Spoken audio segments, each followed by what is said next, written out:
Hello hi అండి. ఈరోజు వినాయకునికి ఎంతో ఇష్టమైన పాల తాలికల పాయసం చేశానండి. అదే అండి ఉండ్రాళ్ళ పాయసం. దానికోసం ముందుగా నేను గోధుమ పిండిని చపాతీ పిండిలా కలుపుకున్నానండి. చపాతీ పిండిలా చేసుకున్నాక పొడిపిండి చల్లుతో తాలికలు చేయాలండి. తాలికలు చేసుకున్నాక స్టవ్ పై ఒక గిన్నె పెట్టి అందులో వాటర్ వేసి ఆ వాటర్ మరిగాక మనం చేసుకున్న తాలికల్ని అందులో వేసేయాలండి. నేను తాలికలు వేసాక వెంటనే డ్రై ఫ్రూట్స్ కూడా వేసేసానండి. ఎందుకంటే పిల్లలు తినడానికి ఈజీగా ఉంటుందండి డ్రై ఫ్రూట్స్ ఇలా వేయడం వల్ల. మీకు కావాలనుకుంటే చివర్లో కూడా వేసుకోవచ్చండి, నెయ్యిలో వేయించుకొని వేసుకోవచ్చండి.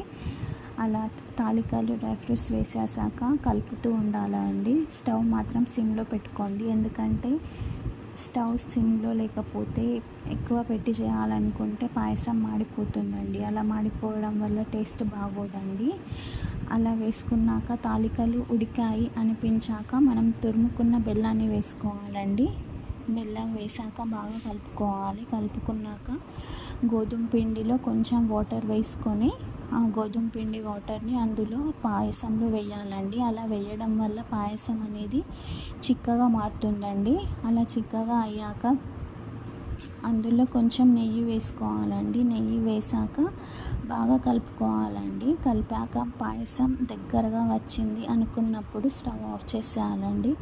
ఆఫ్ చేసేసాక అందులో పాలు వేసుకోవాలండి. పాలు వేసుకున్నాక కొంచెం కలిపేసిన తర్వాత ఇంకా ఎంతో టేస్టీగా ఉండే పాయసం తినడానికి రెడీ.